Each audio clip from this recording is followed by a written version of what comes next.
எல்லாருக்கும் வணக்கம். இன்றைக்கு நீர்வளத்துறை, ஊரக ஊராட்சி மற்றும் ஊராட்சி துறை சார்ந்தும் சுற்றுலாத்துறை மற்றும் கலை பற்றி இன்னைக்கு டிஸ்கஷன் நடந்திருக்குங்க. நம்ம நீர்வளத்துறை தான் ரொம்ப ரொம்ப இம்பார்ட்டன்ட்.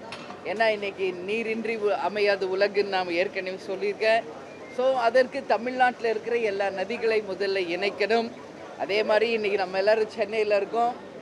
இங்கே இருக்கின்ற நம்மளுடைய கூவம் மற்றும் அடையாறு ஆறுகள் சீரமைக்கப்பட்டு இப்போ வெளிநாடுலலாம் இருக்கிற மாதிரி, வெனிஸ்லலாம் இருக்கிற மாதிரி ஒரு சிறந்த அது நதியாக இருந்தது, இன்றைக்கி கூவம் மாறிடுச்சு. அதை மீண்டும் அதை புதுப்பிக்கணும். இது போன்ற கருத்துகள்.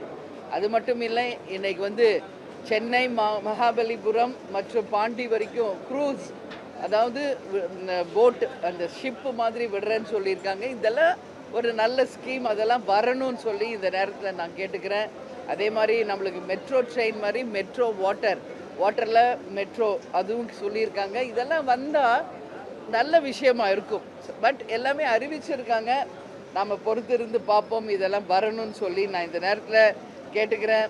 அதே மாதிரி என்னுடைய தொகுதியில் பார்த்தோம்னா நிறைய விஷயம் இருக்குது. உங்கள் எல்லாருக்கும் தெரியும், விருதுகிரீஸ்வரர் ஆலயம் இருக்குது. அதனால் அது ஒரு சுற்றுலாத்துறையாக அறிவிக்க வேண்டும் என்பதும், அங்கே இருக்கிற தெப்பக்குளத்தில் படகுகள் விட வேண்டும் என்பதும் என்னுடைய கோரிக்கை இன்னைக்கு. அதே மாதிரி நிலத்தடி நீர், இன்றைக்கெல்லாம் பார்த்தா 100 அடி 200 அடி போர் போட்டால் கூட தண்ணி கிடையாது நிலத்தடியில். ஸோ அந்த நிலத்தடி நீரை உறுதி செய்வதற்கு எல்லா இடத்துலையுமே ஏரிகள், குளங்கள் தூர்வாரப்பட்டு அந்த நீர் தேக்கம் செய்யும்போது தான் நிலத்தடியில் நீர் நிச்சயம் உருவாகும். அது மட்டும் இல்லாமல் குடிக்கிறதுக்கும், தொழில்களுக்கும், விவசாயத்திற்கும் அதன் மூலம் நம்மளால் தண்ணீரை கொண்டு வர முடியும். எனவே நிச்சயமாக தூர்வாரப்பட வேண்டும் என்பது மிக மிக முக்கியமான ஒரு கருத்து. இன்றைக்கி டேம்ஸ் இருக்குது, அதெல்லாம் தூர்வாரியே பல வருஷம் ஆயிடுச்சு. ஸோ எல்லா இடமும் தூர்வாரி வருகின்ற மழைக்காலத்திற்குள்ள எல்லா இடங்களிலும் நீர்நிலைகளை உயர்த்துவதற்கு நிச்சயமாக இந்த ஆட்சி எல்லா விதத்திலும் இப்போ இருந்து முன்னெச்சரிக்கை நடவடிக்கை எடுக்க வேண்டும் என்றும், என்னுடைய தொகுதியான புலியூர், பவழங்குடி, கட்டியநல்லூர் போன்ற ஊராட்சி பகுதிகளில் பொதுப்பணித்துறை சார்பாக பணிகளை செய்து தரணும் என்றும், சிந்தலூர் ஏரியை ஆழப்படுத்தி தர வேண்டும் என்பது போன்ற விஷயத்தை நம்ம சொல்லியிருக்கோம். நம்மளுடைய விருதாச்சலத்தில் பார்த்திங்கன்னா மணிமுத்தாறு, அதுதான் மிகப்பெரிய ஒரு ஆறு. ஆனால் இன்றைக்கி பார்த்தோம்னா அந்த டவுனில் இருக்கிற குப்பைகள்லாம் கொண்டு போய் அந்த ஆற்றுல கொட்டுறாங்க. நிலத்தடி நீர் மாசோடு இல்லாமல் மணிமுத்தாறுமே முழுவதுமாக மாசு அடைகின்ற ஒரு நிலையெல்லாம் இருக்குது. ஸோ இதெல்லாம் கரெக்டாக ஒரு சிஸ்டமேட்டிக்காக பண்ணி குப்பை கூலங்களை அகற்றி அந்த மணிமுத்தாறை எல்லா விதத்துலேயுமே பாதுகாத்து கரைகளை பலப்படுத்தி அந்த நதிகளை நிச்சயம் ஆறுகளையும் ஏரிகளையும் குளங்களையும் சரி செய்தாலே நிச்சயம் நம்மளுடைய நீர் தேவையை நாம் நிறைவேற்ற முடியும் என்பதையும் இந்த நேரத்தில் இந்த நீர்வளத்துறை, சுற்றுலா மற்றும் ஊரகத்தை பற்றி நான் சொல்லுகிறேன். அது மாதிரி இன்றைக்கி வெளிநாடுகளுக்கு இணையாக நாமும் தன்னிறைவு பெற்ற நாடாக மாறணும் அப்படின்றத இன்றைக்கி என்னுடைய கருத்து. இன்றைக்கி மற்றவர்களுக்கு வாய்ப்பு கொடுக்கறதுனால எனக்கு இன்றைக்கு வாய்ப்பில்லை. நாளைக்கு நான் துறை சார்ந்து, உணவுத்துறை சார்ந்த மானிய கோரிக்கையில் நாளைக்கு பேச இருக்கிறேன். நாளைக்கு கவன ஈர்ப்பு தீர்மானமும் வருகிறது. ஸோ நாளைக்கு என்னுடைய உரையை நான் ஆற்ற இருக்கிறேன். நீங்கள் எதுவும் கேள்வி கேட்கணும்னா கேளுங்க. ஆமாங்க, ஆமாம். இன்றைக்கி எல்லா எம்எல்ஏஸ்க்கு வாகனம் அறிவிச்சிருக்காங்க. அதில் 2 விஷயம் இருக்குது. ஒரு பக்கம் நம்ம வரவேற்போம், எடுத்தவுடனே நம்ம தப்பாக சொல்ல வேண்டாம். அவர் ஒரு பெரிய மனசோட இன்றைய முதல்வர் விஜய் அவர்கள் அனைத்து சட்டமன்ற உறுப்பினர்களுக்குமே வாகனம் அறிவிச்சிருக்காரு. இது ஃபஸ்ட் டைம், எந்த சிஎம்மும் பண்ணாதது பண்ணியிருக்காரு. வாழ்த்துக்கள். இதுக்கு மொத்தம் ஒரு 150 கோடி ரூபாய்க்கு மேலே கவர்மெண்ட்டுக்கு செலவு இருக்குது. ஏன்னா மாத செலவு இருக்குது, வருஷ செலவு, வாகன செலவு. ஆனால் என்னோட மைண்டில் என்ன தோணுதுன்றது நான் சொல்கிறேன். கேப்டன் எப்படி திங்க் பண்ணுவாரோ அப்படி தான் நானும் திங்க் பண்ணுவேன். இன்றைக்கி பல்வேறு பிரச்சனைகள் தமிழ்நாட்டில் இருக்குது. இன்றைக்கி சட்டமன்ற உறுப்பினர்களாக இங்கே வர்றவங்களுக்கு ஒரு 90% எல்லாருக்குமே வண்டி இருக்குது, எல்லாருக்கும் இருக்குது. புதிதாக வந்த தாவேக்கா இது போன்ற தாவேக்கால நிறைய பேருக்கு இல்லை, அது தெரியுது. ஒரு சிலருக்கு இல்லை. பட் இதனால் வந்து ஒரு 150 கோடி ரூபாய் இதுக்கு இன்வெஸ்ட் பண்ணியிருக்காரு முதல்வர். அதை நம்ம ஒரு பக்கம் வரவேற்போம். அது ஒரு பக்கம் இருந்தாலும் மற்ற விஷயங்களிலும் கவனம் செலுத்தணும். இன்றைக்கி விவசாயிகள், நான் இப்போ கிராஸ் பண்ணி வர எல்லா விவசாயிகள் நிற்கிறாங்க. அவங்க சொல்கிறாங்க, முழு கடன் தள்ளுபடி பண்ணுவாங்கன்னு எதிர்பார்த்தோம், நீங்கள் மட்டும்தான் அதை பற்றி பேசிக்கிட்டு இருக்கீங்க அப்படின்றாங்க.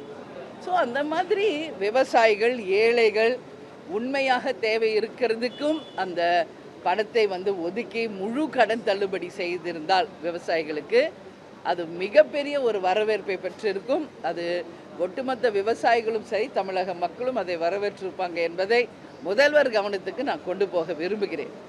அதனால் இது போன்ற நம்மளுடைய மக்கள் தேவையே இன்றைக்கி நிறைய இருக்குது. வேலை வாய்ப்பு ஒரு பக்கம், இன்ஃப்ராஸ்ட்ரக்சரு, இந்த மாதிரி விவசாயிகளுடைய பிரச்சனை, இது எல்லாமே நிறைய இருக்குது. ஸோ அதுலேயும் வந்து முதல்வர் கவனம் செலுத்தணும்னு நான் கேட்டுக்கிறேன்.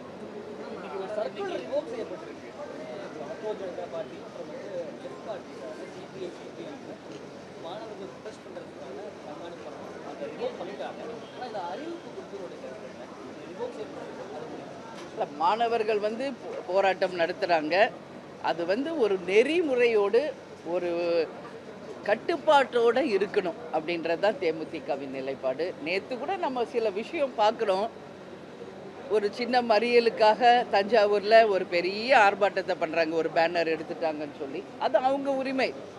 பட் அதுக்காக பாதிக்கப்பட்டது ஒரு அப்பாவி மாணவர், ஒரு ஸ்டூடெண்ட்டாக, இல்லை அவர் வேலைக்கு போகிறேன்னு சொல்கிறார் ஆகாஷ்ன்றவர். ஸோ அது வந்து நம்ம பார்க்கும்போது ஒருத்தர் ஆர்ப்பாட்டம் பண்ணுறது ஒரு கட்சி, பாதிக்கப்பட்டது யாருன்னா ஒரு பொதுமக்கள். ஸோ இதெல்லாமே வந்து நம்ம வந்து கவனத்தில் எடுத்துக்கொள்ள வேண்டும். மாணவர்கள், இளைஞர்கள் என்றதுனால மட்டும் நம்ம வந்து எடுக்கிறது எல்லாமே ரைட்டுன்னு கிடையாது. கட்டுப்பாட்டோடு சமூகத்திற்கும் ஒரு நல்ல உதாரணமாக அந்த போராட்டங்கள் இருந்தால் வரவேற்கத்தக்கது. ஒரு போலீஸ் ஆஃபீஸர் அவரை வந்து கண்டிக்கிறாரு, நீ இங்கேருந்து போகணும் சொல்கிறாரு. அவர் கொஞ்ச நேரம் வெயிட் பண்ணியிருக்கலாம். ரொம்ப இளைஞராக தான் தெரிகிறாரு. அப்புறம் அடிச்சிருவேன், அடி பார்க்கலான்றாரு, அடிச்சிடுறாரு. சரி, ஒரு அப்பா ஸ்தானத்தில் ஓகே, அவர் பெரிய வயசுலேயும் பெரியவராக இருக்கார், அதிகாரியும் அவர் பெரிய அதிகாரின்னு நான் நினைக்கிறேன். திருப்பி அந்த இளைஞர் வந்து ஒரு காவல்துறை அதிகாரியை அடித்தது நிச்சயம் என்னால் ஏற்றுக்க முடியல. சட்டம் ஒழுங்கை பாதுகாக்கின்ற ஒரு காவல்துறைக்கு பொதுமக்களாகிய நாம் தான் மரியாதை தரணும். அப்படி நம்மளே மரியாதை கொடுக்கலன்னா இது வந்து மிகப்பெரிய ஒரு விளைவுகளை வந்து நிச்சயம் ஏற்படுத்தும். அதுக்காக அவர் செஞ்சதும் கரெக்டுன்னு நான் சொல்லலை. எந்த கட்சியோ ஒன்று ஆர்ப்பாட்டம் பண்ணி தான் அவர் வேலைக்கு போகணுன்னு சொல்கிறாரு. அவரை விட்டுருக்கலாம், ஓகே இந்த பக்கம் கிராஸ் பண்ணி போங்கன்னு. பட் அவர் கோபம் வேறு பக்கம் மாறி இப்போ இன்னைக்கு அந்த பையன்தான் பாதிக்கப்பட்டிருக்கான். 6 பிரிவின் கீழ் வழக்கு போட்டு அரெஸ்ட் பண்ணியிருக்காங்க. முதல்வர் கவனத்தில் இந்த நிகழ்ச்சி போயிருக்கு. நாளைக்கு கவன ஈர்ப்பு தீர்மானம் இதை பற்றி தான் இருக்குது. இருந்தாலும் நீங்கள் கேட்டீங்க, நான் சொல்கிறேன், அந்த பையனை மன்னித்து விடுதலை செய்ய வேண்டும். அதே போல் இளைஞர்களும் ஒரு வயசில் பெரியவங்க, அவங்க சட்டத்திற்கு உட்பட்டவர்கள் என்பதை மதித்து அவங்களெல்லாம் அடிக்கிறது தப்புங்க, பண்ணக்கூடாது. ஒரு சட்டம் ஒழுங்கை வந்து கண்டிப்பாக இளைஞர்கள் மதித்தால்தான் எதிர்காலம் நிச்சயம் நல்லா இருக்கும் என்பதில் எந்த மாற்று கருத்தும் இல்லை.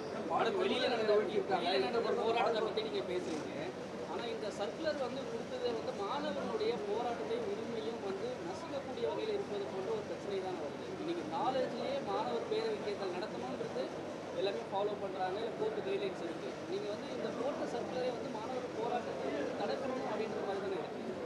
காக்ரோச் ஜனதா பார்ட்டி வந்து மத்திய அமைச்சரை பதவி நீக்கம் செய்யணும் போராட்டமாக நடத்தி வெற்றி பெற்றிருக்காங்க.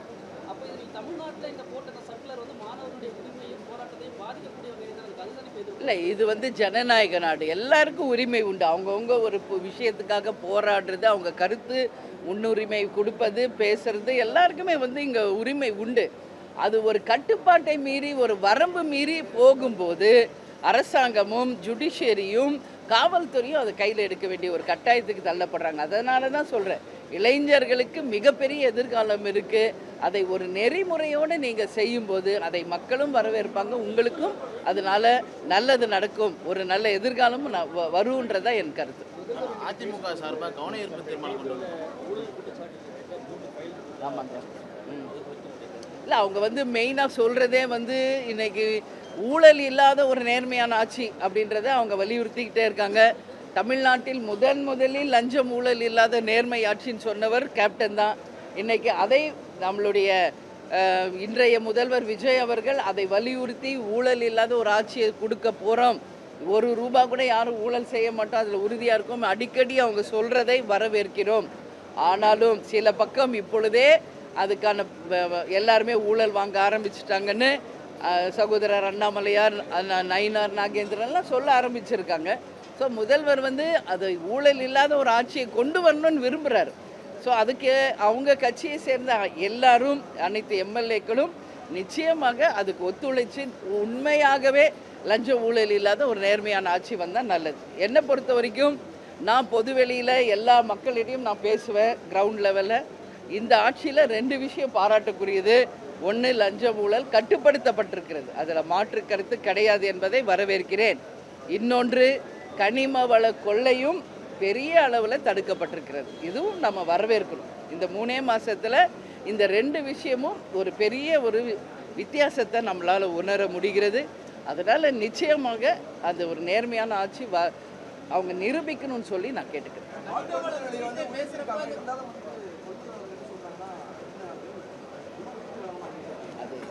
அட்லீஸ்ட் என்ன ஒரு 3 ரூபாய் உயர்த்தியிருக்காங்க. பட் இன்னைக்கு இருக்கின்ற அந்த மாட்டு தீவனமாகட்டும் செலவுகள் அவங்களுக்கு அதிகமாக இருக்கிறதுனால அந்த 3 ரூபாவை இன்னும் ஒரு 6 ரூபாய் 7 ரூபாய் இல்லை 10 ரூபாய் வரைக்கும் உயர்த்தியிருந்தா அந்த பால் வந்து கொள்முதல் செய்கிறவங்களுக்கு ஒரு பெனிஃபிட்டாக இருந்திருக்கும். அதுதான் நான் சொல்கிறேன். இப்போ இந்த கார் போன்ற ஸ்கீமுக்கெல்லாம் பார்த்தீங்கன்னா இந்த மாதிரி ஏழைகளுக்காக அது பண்ணியிருந்தா இன்னும் வரவேற்கக்கூடிய ஒரு விஷயமா இருந்திருக்கும் என்பதை என்னுடைய கருத்து, தேமுதிகவின் கருத்து.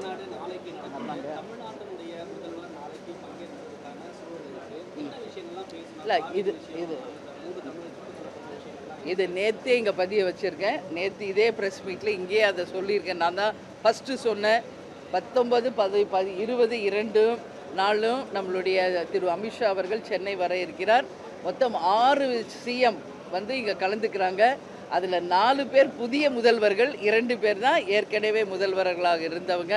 அந்த வகையில் நமக்கு இப்போ வந்து கர்நாடகாவோட தான் இப்போ வந்து காவேரி இஷ்யூ ஆகட்டும், நமது தமிழர்கள் 3 பேர் சுட்டு கொல்லப்பட்டதாகட்டும், மிகப்பெரிய ஒரு மக்களிடையே ஒரு கொந்தளிப்பை ஏற்படுத்தி இருக்கிறது. நிச்சயமாக நமது முதல்வர் திரு டிகே சிவகுமார் அவரிடம் பேசி உறுதியாக அந்த பாதிக்கப்பட்ட குடும்பங்களுக்கு 1 கோடி ரூபாய் நிவாரண நிதி ஒரு வேலை வாங்கி தரணும், கவர்மெண்ட்டில் ஒரு ஜாப் இனி வந்து இந்த மாதிரி தொடராமல் இருக்கிறதுக்கு உறுதிப்படுத்தணுன்றது என்னுடைய கோரிக்கை, தேமுதிகவின் கோரிக்கை. அது மட்டும் இல்லாமல் நம்ம வந்து காவேரியிலேருந்து இன்றைக்கு உபரி நீர் தான் இப்போ வரைக்கும் வந்துக்கிட்டு இருக்கு. அந்த உரிமையான தண்ணீர் வந்தால் கடமடை வரைக்கும் போகும்போது இன்றைக்கி வந்து விவசாயிகளுக்கு அதனால் பெனிஃபிட் ஆகும். இன்றைக்கி வரைக்கும் கடைமடை வரைக்கும் தண்ணி போகலை. அதனால் நம்ம விவசாயிகள் பெருசாக பாதிச்சிருக்காங்க இந்த வாட்டி. அது மாதிரி நம்மளுடைய குறுவை சம்பா இது வரைக்கும் அவங்க பயிரிட முடியலை.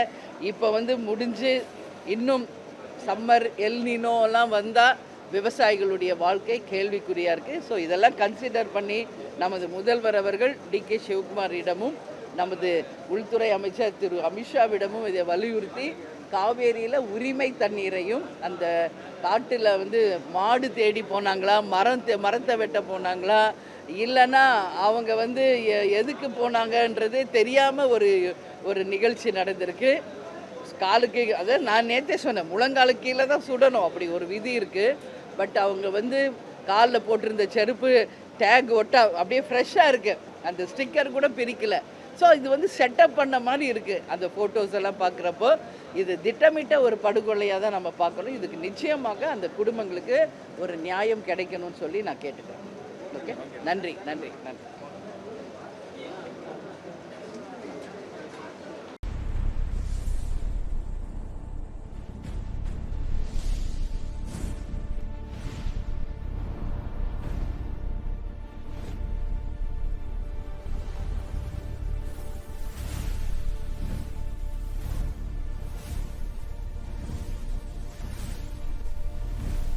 From politics to spirituality, from cinema to crime, one network connects the Tamil world. This is UTamil.